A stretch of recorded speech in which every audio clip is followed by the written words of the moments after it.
Llevamos muchos años escuchando sobre los errores de la NASA, lo que nos esconde la NASA, lo que oculta la NASA, si el hombre llegó a la Luna realmente, sí o no. Pero claro, ¿y en el otro lado? ¿Qué ha ocurrido en el otro lado? ¿Qué ha pasado con la carrera espacial de la antigua Unión Soviética?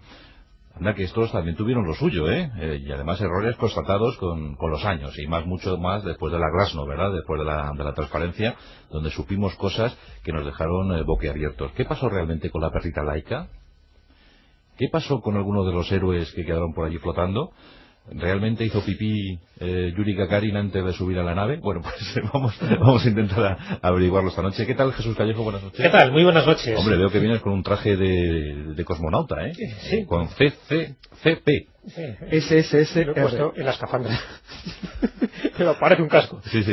Hola, Carlos Canales, buenas noches. Hola, buenas noches. Es curioso eso, lo de SSSP. Claro, es lo que parece. Claro. Porque las S rusas cirílicas parecen Cs y las R parecen Bs, pero claro, es SSSR. Eso es. Soyuz Socialist Soviétic Republic. República, lo que pasa es que para el común siempre quedaba que el CCC, pero era un curso a distancia, ¿verdad? Que ahora lo venden en las tiendas estas así de materiales y objetos rusos de recuerdos. Por ejemplo, hay una muy en Madrid, tengo la cabeza que me hace gracia, vende gorros de la Marina, camisetas de paracaidistas, estrellas de héroe de Stalingrado. Es verdad, pero eso, tú vas a San Petersburgo, es algo increíble. Y bueno, puedes comprarte todo el material de la Segunda Guerra Mundial que quieras. Pero qué naufragio, ¿eh? Sí, Más sí. increíble de la Unión Soviética. Bueno, 70 años, ¿no?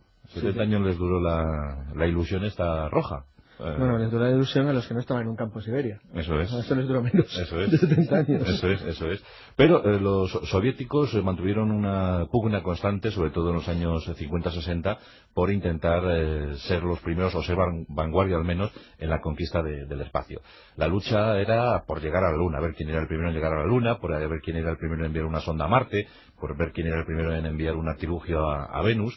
Y en ese sentido, pues no se reparó en gastos, ni incluso en bravuconadas, ¿no? Y en vidas humanas. Sí. ¿Los soviéticos fallaron tanto? Fallaron más de lo que nos dijeron. O sea, fallaron, yo creo que era lo lógico, siendo los primeros y cometiendo todos los errores posibles. Pero hasta 1969 parecía una carrera impecable. Claro, ahí está. Es decir, ellos quisieron ser los primeros, y evidentemente lo fueron. El primer hombre que colocaron en el espacio fueron ellos, la primera mujer que colocaron en el espacio fueron ellos, la primera perra y varios perros fueron ellos. Es decir, que ellos fueron los primeros en muchas cosas. Pero esa es la gloria. Esos son los oropeles. Pero ¿qué pasa con la otra parte oscura, la que no nos quisieron contar? Es decir, la otra conquista del espacio, esas mentiras oficiales soviéticas que empañaron un poco pues todas esas supuestas glorias que durante años pues parece que eran totalmente admitidas y consensuadas. Claro, en el momento que se levanta ese telón de acero es cuando empezamos a tener acceso a mucha información que antes estaba vedada. A diferencia de Estados Unidos, que bueno, en parte eran más transparentes, no quiere decir que fuera en todo, porque fíjate la cantidad de conspiraciones que hay alrededor de muchos de sus vuelos, tripulados o no tripulados, pero en el caso de la Unión Soviética sí que había muchísimo más hermetismo.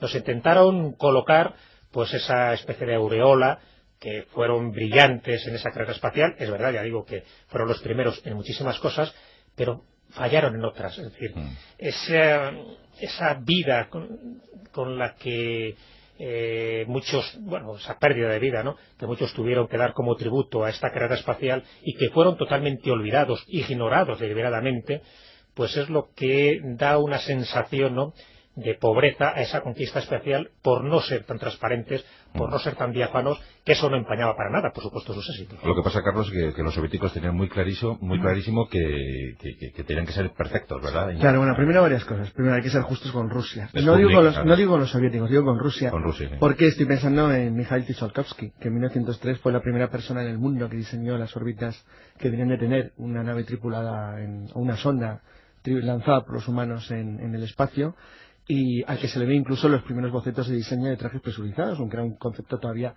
muy primitivo porque ni siquiera habían volado aún los hermanos Wright.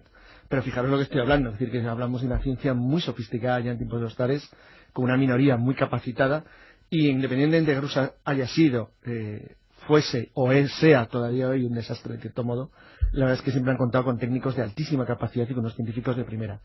Rusia sigue hoy a cabeza de la carrera espacial en el mundo con los norteamericanos. Eso es evidente. Fíjate que no he dicho con los europeos y japoneses, son los norteamericanos. Están los chinos y los hindúes, pero vamos. Pero claro, pero fíjate, la India y China está como mucho, como estaban los soviéticos en el año 61. Y la India como estaba en el 57. O sea, fíjate la diferencia aquí todavía de distancia con respecto a norteamericanos y rusos. Lo que pasa es que Rusia tenía un problema. La Unión Soviética era una dictadura feroz, en la cual era preciso, por los engranajes y los mecanismos del Estado, el evitar que se conociera cualquier cosa que sonara la palabra fracaso. Claro. Eso condenó a decenas, pues son decenas de personas, no solo a morir, sino a morir y además a que se tuviera la sensación de que su vida había sido inútil porque ni siquiera se sabía sus nombres o lo que había ocurrido con ellos. Esa es una de verdad, son los desastres de las dictaduras. Y es que las dictaduras convierten a gente que apoya los proyectos nacionales en personas anónimas si fallan. Hasta el asunto de la perrita Laika, ¿verdad? Tan gloriosa Laika, pues resulta que la pobre sufrió, nos hemos enterado hace poco que sufrió lo indecible, ¿no? Y hace poco, es verdad. Fíjate que a comienzos de octubre de 1957 es cuando los soviéticos colocan el primer satélite artificial en órbita con la Tierra. Y apenas, pues es un mes más tarde, colocan a la perrita Laika, ¿no? Tan entrañable, en fin, que fue como muy cariñosa, muy pronto la tomaron como mascota, pues gran parte del mundo, incluso las perritas las llamaban así laicas desde ese momento, y bueno, nos quisieron dar a conocer, ¿no?, aquella gran proeza, aquella hazaña espacial de la perrita Laika, diciendo que era el primer ser vivo reconocido que estuvo en el espacio, y efectivamente, ¿no?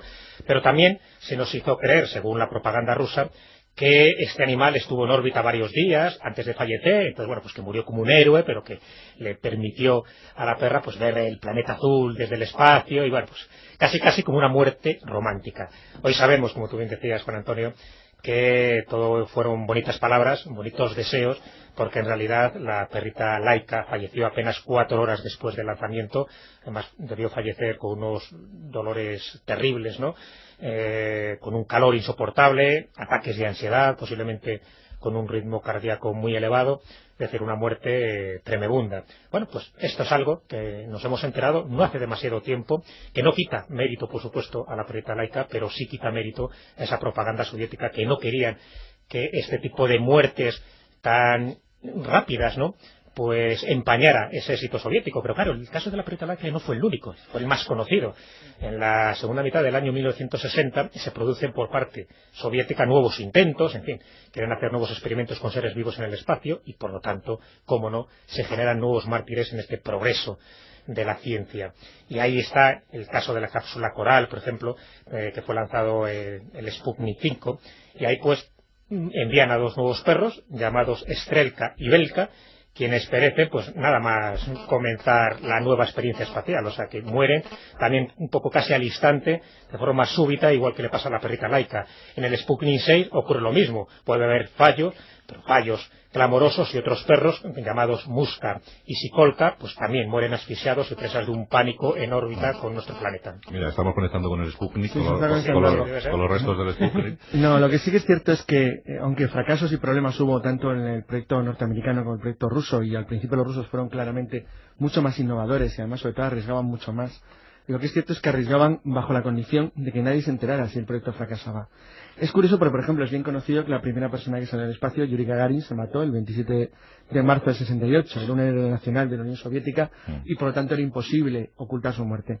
Formalmente la propaganda, porque era eso, la propaganda oficial soviética dijo que había muerto en un vuelo de prueba de un prototipo militar secreto. En realidad, hoy se sabe que en realidad no parece que estuviera probando exactamente un tipo de avión, sino que lo afirmaron, tardaron todavía bastante en conocer exactamente qué es lo que ocurrió. Hay varias pistas. Por ejemplo, el hecho de que hubiera lanzamientos corroborados de 2 sondas, 2 naves pequeñas, la Zone 5 y la Zone 6, en septiembre y noviembre de 68, que regresaron a la Tierra aparentemente bien, sin daños, pues por ejemplo ha permitido a algunos investigadores norteamericanos e ingleses afirmar que en realidad Yuri Gagarin estaba probando el primer prototipo del mundo de avión lanzadera espacial. Bueno, es muy posible. ese tipo de pruebas que ellos hacían por delante incluso de lo que se estaba siquiera esbozando como proyecto hacía que ponía en un riesgo terrible a un montón de grandes pilotos de la Unión Soviética, muchos de los cuales, aunque se sabe que han muerto, aunque se cree que murieron en pruebas espaciales, siguen siendo oficialmente no reconocidos por el actual gobierno ruso como fallecidos en accidentes de pruebas espaciales. Estoy pensando en militares como Chibotin, Rubrov, Bekonev, Pisev, es que el nombre es casi interminable. O sea, es imposible saber cuántos. Claro, porque una cosa es lo que estamos contando de los datos oficiales, que se han sabido después del hundimiento del muro, a base de recopilar datos reales, básicamente por las familias y por gente interesada en conocer la verdad de programas espaciales que fracasaron, sino que además hay decenas, como los 5 nombres que he nombrado, de gente que se supone o se cree casi con seguridad que murieron en accidentes de prototipos de naves espaciales soviéticas, de los cuales, sin embargo, oficialmente sigue sin reconocerse que murieron, bueno, pues para conseguir que la Unión Soviética fuera lo que ha sido y lo que es hoy Rusia en el espacio, es decir, la nación puntera en el mundo. Hoy se saben ya más datos. Recuerdo que no hace demasiado se publicó un artículo de dos buenos periodistas, José Manuel García Bautista y Guillermo León, donde hablaban precisamente de estas mentiras oficiales soviéticas, y ellos elaboraban una lista no amplia, no exhaustiva, pero sí suficiente para darnos cuenta de la cantidad de muertos no reconocidos hasta hace muy poco. El caso, por ejemplo, de Alexis Dedovsky, que murió en 1957 cuando explotó su nave a 200 millas de la Tierra, o en 1958 cuando Chiborin moría asfixiado, ¿no? Con el canal de su radio abierto. Entonces, bueno, la agonía incluso se retransmitió en directo. No comentaron nada de eso, por supuesto, al resto del mundo. El cosmonauta Nikot, que murió reventado dentro de la cápsula Vostok. Bueno, todo el proyecto Vostok que se desarrolla entre 1961 y 1963, pues es verdad que hubo muchas de estas muertes, pero todo queda un poco con la gloria de Yuri Gagarin, que fue el que a bordo de la Vostok primera, pues hizo ese pequeño paseo, ¿no? Ese primer hombre que colocan en órbita, no el paseo, porque el paseo después es con Alexis Leonov, que ahora hablaremos de él y de todas las mentiras que hay alrededor de Leonov. Pero en el caso de Vostok, pues es verdad que todo queda engrandecido por Yuri Gagarin, y sin embargo, esto que estamos contando, que forma también parte de ese proyecto Vostok, no se cuentan todos estos muertos, Konev, Graser, Grasur, etcétera, que nunca más se volvieron a saber hasta hace muy poco que se levantó ese telón de acero. Pero como bien sabéis, después del proyecto Vostok, continúa otro programa mucho más sofisticado a partir del año 1963, que dura hasta el 67, que es el programa Voskhod. El programa Voskhod ya tenía como misión concreta la posibilidad de poner en órbita y bajo una misma nave pues a más de un cosmonauta, antes siempre iban cosmonautas individuales, así como el reto de acometer, pues eso, los primeros paseos espaciales. Y ahí es donde entra ese otro gran personaje. No hemos hablado de Valentina Tereskova, que formaría parte de ese proyecto Vostok. En principio no ocurrió nada normal, aparte de lo que nos dijo la propaganda soviética, pero sí ocurrió en este proyecto Voskhod, el siguiente, ¿no? Todo ese paseo espacial que supuestamente hizo Alexis Leonov junto con Pavel Pelayev. Pelayev es el que llevaba la cápsula y Leonov es el que supuestamente hizo ese paseo espacial. Bueno, hoy se sabe que todo aquello fue una patraña, toda una pantomima. La NASA tiene asumidas pues más de 20 muertes. Pero es que en Estados Unidos era imposible ocultar. Claro, claro. Y de hecho por eso Estados Unidos tenía la tendencia a convertir en héroes a los que fallecían en un accidente, independientemente luego de las responsabilidades que se buscaran. Luego había un problema dramático. Es que tuvimos los dos transbordadores, ¿verdad? Los dos claro, accidentes sí. en directo. Y fíjate que tú sabes que actualmente considera mucha gente en los Estados Unidos que el hecho de que el transbordador no tenía que haber sido el objetivo final pero bueno, fue una necesidad de tipo más bien político y militar que otra cosa. Sí. Pero bueno, desvió por decirlo de una manera el camino de la NASA, el camino correcto hacia otra cosa que es lo que tenemos hoy en día, que no sabemos realmente hacia dónde vamos muy claramente. En el caso ruso el problema venía por otra vía, venía principalmente porque, como todos los engranajes sostenidos por una estructura dictatorial, no pueden fracasar en ningún punto porque alguien tiene que asumir la responsabilidad. Decía un colaborador de esta casa, por la mañana, un argentino que es economista, que se llama Carlos Brown, que es magnífico, una frase que me encantó, dice que el mejor amigo del hombre no es el perro, sino el chivo expiatorio. Bueno, pues es perfecto. Entonces, en el engranaje soviético, este era el ejemplo perfecto. Por ejemplo, cuando se hace el proyecto de Skylab, sabéis que Skylab como proyecto realmente fracasó, la primera estación espacial, la primera realmente fue la Salyut. Bueno, pues en el caso de Salyut se aprecia perfectamente dónde está el gran problema de una nación que tiene que funcionar de esa manera. Cuando es lanzada el 19 de abril de 71 una misión, la Soyuz 11, es lanzada también al mismo tiempo, el 6 de junio, poco después, para poder enviar una tripulación. Bueno, pues el hecho es que hubo un descontrol, un problema en el interior de la nave, se fue mal la presión y Yuri Dobrovsky, Víctor Tatsayev y Vladimir Voskhod mueren en un accidente mortal. Razón del accidente mortal, no llevaban trajes espaciales. Es decir, bueno, ¿cómo no llevaban trajes presurizados? Pues para ahorrar.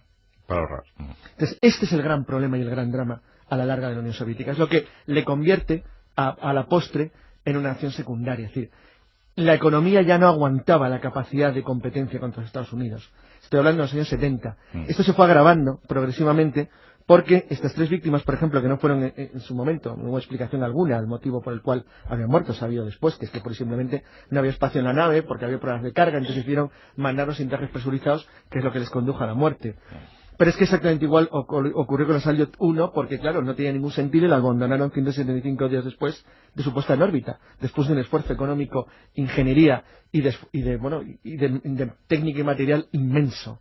Bueno, claro, obviamente la Unión Soviética no se podía permitir fracasos de ese tipo de manera constante, y eso hizo y convirtió el problema soviético en el último gran problema. Por ejemplo, después del año 75, cuando a la Soyuz 18A tuvo un terrible fallo de cohete y 2 astronautas, Makarov y Lazarev, se salvaron, pero pura y simplemente de milagro, empezaron a darse cuenta que o invertían dinero en serio para establecer protocolos y sistemas de control como los norteamericanos, que aún así sabemos claramente que fallan también, y por lo mismo, porque el dinero que exige una misión espacial es inmenso, o reducían la escala de los proyectos a lo que están haciendo ahora mismo con los aviones de caza, con el MiG-31 y con todas estas cosas, que es básicamente hacer un prototipo muy avanzado, probarlo, un proyecto estrella. Exacto, probarlo, y luego no lo desarrollan porque no tienen dinero para hacer uno más.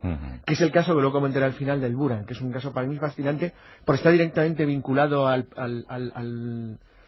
toda la fenomenología OVNI, en el sentido de que los Buran, que se demostró que existían de verdad durante un tiempo, fueron considerados, se atribuía a naves a ovnis clásicos, cuando en realidad era un proyecto secreto de la Unión Soviética que descubrió la Fuerza Real Australiana en el año 83, y de la que luego hablaré un poco. Aquí tenemos la carrera espacial soviética, iniciada de forma triunfal con el Sputnik en 1957 y casi concluida con la caída de la Mir. Sería más o menos ese el asunto, porque un resumen muy bueno. Después de la Mir ya, aparte de llevar alguna ¿Son las naves de carga? Sí. Son las naves de carga de la estación espacial. Nave de carga y el Baikonur como estación alquilada, ¿no? Sí, efectivamente, exacto. Baikonur para entrenar a astronautas de los lugares más pintorescos. ¿Usted que es brasileño y que lanza un hombre al espacio? Venga, sí. Unos dólares y yo se lo mando. Pues, sí. Baikonur se ha convertido en eso, y toda la ciudad de las estrellas, sí, y todo el proyecto soviético se ha convertido en una especie de centro de millonarios americanos o australianos o de donde sea que quieren ir al espacio y se entrenan allí, o de países, como dicen ahora, emergentes, que quieren colocar un astronauta en órbita. Y entonces, ¿qué es lo que hacen? Pagan a los rusos para que se lo pongan, que es como tener una especie de autobús, que es lo que tienen un autobús como los de la MT de Madrid, que te manda a la estación espacial y te devuelve a la Tierra. Sí, porque tampoco han hecho las autoridades rusas actuales ningún alarde, ni siquiera se han esforzado en decir, pero pues también iremos a la Luna. Es que no pueden hacerlo, por esa razón. Primero, tienen dinero para abordar el problema, y segundo, después del proyecto Buran, que era el proyecto de transbordador espacial ruso, que quedó en nada, porque demostraron que hizo un vuelo de pruebas el 14 de noviembre del 88 y se demostró, y funcionó bien, que era una alternativa incluso mucho mejor que las naves de la serie americana tipo Columbia y demás, y que en realidad hubiera podido resultar operativo. Pues bueno, llegaron a la conclusión de que no tenían primero ni dinero para hacerlo. Además, la Unión Soviética se hundió un año después, o dos, de que el Buran hiciera su primer vuelo de prueba. Y segundo, que no tenían un objetivo, no había un proyecto claro. No había un proyecto nacional como el que les impulsaba en la Guerra Fría para ir a algún sitio con qué objetivo. Es decir, no lo tenían claro. Por eso probablemente Rusia ha descubierto el turismo espacial. Sí. Porque Rusia es la que se da cuenta que hay dinero en el turismo espacial. Y por eso están explotando de esta manera tan ingeniosa. Lo único que hay que pedirles ya a los rusos es que mantengan bien esos misiles que tienen, que le pongan 3 en 1, que no vaya a ser que se escape en un momento. Bueno, y luego contaremos un poco el intento ruso de los cohetes nucleares, que fue algo sorprendente. Bueno, pero un poquito de escándalo Leonov, Jesús. Sí, bueno, la verdad es que es el más conocido, pero también un poco el más investigado, el que más datos tenemos. Y esto se debe en gran parte a un escritor estadounidense, Joyce Malan, quien fue el que alertó de este fraude, ¿no?, de este supuesto primer paseo espacial ruso, y que tanta algarabía generó. Entonces, bueno, pues él recopiló todo el material obtenido por la agencia rusa, sometió todo a un exhaustivo estudio, ayudado por 36 expertos en el tema, y empezó pues a encontrar distintas anomalías en este paseo espacial, ¿no?, este paseo espacial que duró unos 12 minutos. Entonces, claro, las primeras sospechas pues empiezan a ver un poco en el metraje, en las fotografías del paseo espacial, esa pésima calidad, en fin, como había una intención real, ¿no?, de disimular errores ópticos cometidos durante la grabación. Estas son un poco las primeras anomalías que empieza a apreciar Joyce Malan, que continúan pues con otras anomalías detectadas, como la existencia, por ejemplo, de turbulencias en las imágenes, que no tenía ninguna explicación racional, o que la misma emisión de ese supuesto paseo espacial, pues bueno, se demostraba que no fue en directo, sino que fue en diferido, a pesar de que la propaganda rusa estaba diciendo que se estaba retransmitiendo esas imágenes en directo. Entonces, ¿De qué año estamos hablando? Estamos hablando, pues te digo exactamente, porque tengo aquí además la fecha, el 12 de octubre, el 18 de marzo de 1965, con la Voskhod 2. Se empezaba, el proyecto de la Voskhod, como te comentaba, había empezado en 1963, y justo este 18 de marzo del 65, 2 años después, es cuando dan pues este espaldarazo, esta traca poco final, con el primer paseo espacial de la astronáutica a base, pues a bordo, ¿no?, de la cápsula en la que se encontraba Leonov y Pavel Belayev, que era el que la tripulaba en ese momento. O sea, que ese 12 de marzo de 1965 con la Voskhod 2 marca uno de esos hitos, supuestamente, ¿no?, hasta que uno se empieza a dar cuenta de estas anomalías, de estas contradicciones. Bueno, en resumidas cuentas, resultado final, porque bueno, hay todo es un informe de muchísimas páginas, ¿no?, que establece Joyce Malan, donde parece que no deja ningún resquicio a la duda de que todo ese paseo fue un fraude, porque las anomalías eran exageradas, ¿no? Ya digo que incluso en el casco de Leonov no era el mismo que aparecía en televisión, que la visera era rectangular, cambiaba de una filmación a otra, en fin, según las imágenes que daban había incluso contradicciones. Se sabe que se filmó mucho también en película infrarroja, teniendo al cosmonauta sujeto por alambres. Todas estas cosas se empezó a detectar. O sea, unas cosas bueno, el resultado final es que... Era como un Looney. Sí, una cosa increíble, ¿no? Bueno, una engañifa terrorífica, ¿no? Al final, Alexis Leonov jamás paseó por el espacio, todo fue grabado en un tanque de agua habilitado para tal efecto, de ahí las anomalías en el casco. Y esa que se vieran los alambres como en la película. Una cosa increíble, ¿no? Y la película había sido montada, pues eso, con efectos especiales, chapuceros, por supuesto, para simular pues todo esto que Jesús, de una envergadura. Dijo como en la película Team América, ten cuidado que se me enredan los hilos. Algo así, la marioneta. Que luego, sin embargo, fíjate, nos fijamos en si el hombre llegó a la luna, ¿no?, el famoso paseo norteamericano, y sin embargo este tipo de cosas, que todavía eran mucho más clamorosas, porque estaban dando, pues eso, un paso importante, un hito dentro de la astronáutica, un hito dentro de los cosmonautas soviéticos.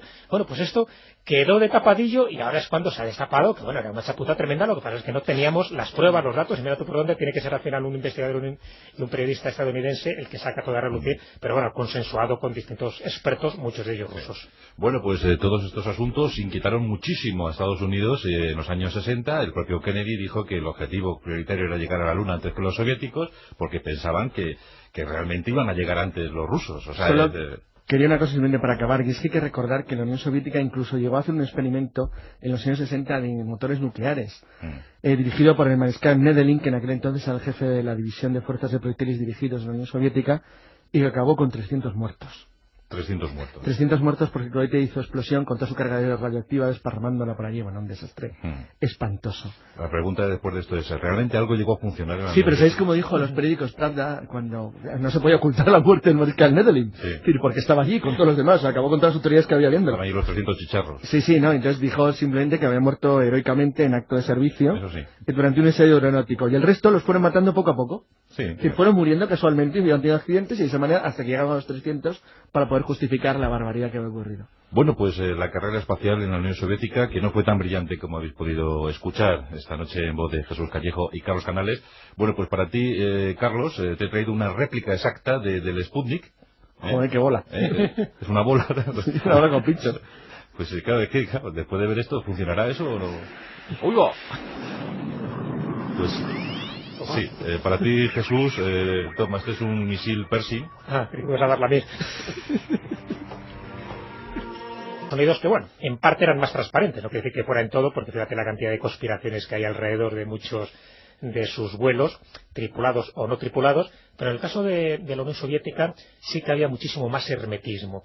Nos intentaron colocar pues esa especie de aureola, que fueron brillantes en esa carrera espacial. Es verdad, ya digo que fueron los primeros en muchísimas cosas, pero fallaron en otras. Es decir, esa vida con la que esa pérdida de vida, ¿no?, que muchos tuvieron que dar como tributo a esta carrera espacial y que fueron totalmente olvidados, ignorados deliberadamente, pues es lo que da una sensación, ¿no?, de pobreza a esa conquista espacial por no ser tan transparentes, por no ser tan diáfanos, que eso no empañaba para nada. Cosmonauta, ¿eh? Sí. Con CP. Sí. SSS. Lo he puesto en la escafandra. Pero parece un casco. Sí. Hola, Carlos Canales, buenas noches. Hola, buenas noches. Es curioso eso, lo de SSSP. Claro, es lo que parece. Claro. Porque las S rusas cirílicas parecen Cs y las R's parecen Ps, pero claro, es SSSR. Eso es. Soyuz Socialist Soviétic Republic. República, lo que pasa es que para el común siempre quedaba que el CCC, pero de un curso a distancia, ¿verdad? Si ahora lo venden en las tiendas estas así de materiales y objetos rusos de recuerdos, por ejemplo, hay una muy en Madrid, ya tengo la cabeza que me hace gracia, vende gorros de la Marina, camisetas de paracaidistas, estrellas de héroe de Stalingrado. Es verdad, pero eso, tú vas a San Petersburgo Es algo increíble. Y bueno, puedes comprarte todo el material de la Segunda Guerra Mundial que quieras. Llevamos muchos años escuchando sobre los errores de la NASA, lo que nos esconde la NASA, lo que oculta la NASA, si el hombre llegó a la Luna realmente, sí o no. Pero claro, y en el otro lado, ¿qué ha ocurrido en el otro lado? ¿Qué ha pasado con la carrera espacial de la antigua Unión Soviética? Anda, que estos también tuvieron lo suyo, y además errores constatados con los años, y mucho más después de la Glasnost, ¿verdad? Después de la transparencia, donde supimos cosas que nos dejaron boquiabiertos. ¿Qué pasó realmente con la perrita Laika? ¿Qué pasó con algunos de los héroes que quedaron por allí flotando? ¿Realmente hizo pipí Yuri Gagarin antes de subir a la nave? Bueno, pues vamos a intentar averiguarlo esta noche. ¿Qué tal, Jesús Callejo? Buenas noches. ¿Qué tal? Muy buenas noches. Hombre, veo que vienes con un traje de veras. Pequeño naufragio, ¿eh? Sí, Más sí. increíble de la Unión Soviética. Bueno, 70 años, ¿no? 70 Sí. años les duró la ilusión esta roja. Bueno, les duró la ilusión a los que no estaban en un campo de Siberia. Eso es. A eso les duró menos Eso es. de 70 años. Eso es. Pero los soviéticos mantuvieron una pugna constante, sobre todo en los años 50-60, por intentar ser los primeros, o ser vanguardia al menos, en la conquista del espacio. La lucha era por llegar a la Luna, a ver quién era el primero en llegar a la Luna, por ver quién era el primero en enviar una sonda a Marte, por ver quién era el primero en enviar un artilugio a Venus. Y en ese sentido, pues no se reparó en gastos, ni incluso en bravuconadas, ¿no? Y en vidas humanas. Y en vidas humanas, sí. ¿Los soviéticos fallaron tanto? Fallaron más de lo que nos dijeron. O sea, fallaron, yo creo que era lo lógico, siendo los primeros y cometiendo todos los errores posibles. Pero hasta 1969 parecía una carrera impecable. Claro, ahí está. Es decir, ellos quisieron ser los primeros, y evidentemente lo fueron. El primer hombre que colocaron en el espacio fueron ellos, la primera mujer que colocaron en el espacio fueron ellos, la primera perra y varios perros fueron ellos. Es decir, que ellos fueron los primeros en muchas cosas. Pero esa es la gloria. Esos son los oropeles. Pero ¿qué pasa con la otra parte oscura, la que no nos quisieron contar? Es decir, la otra conquista del espacio, esas mentiras oficiales soviéticas que empañaron un poco pues todas esas supuestas glorias que durante años pues parece que eran totalmente admitidas y consensuadas. Claro, en el momento que se levanta ese telón de acero es cuando empezamos a tener acceso a mucha información que antes estaba vedada. A diferencia de Estados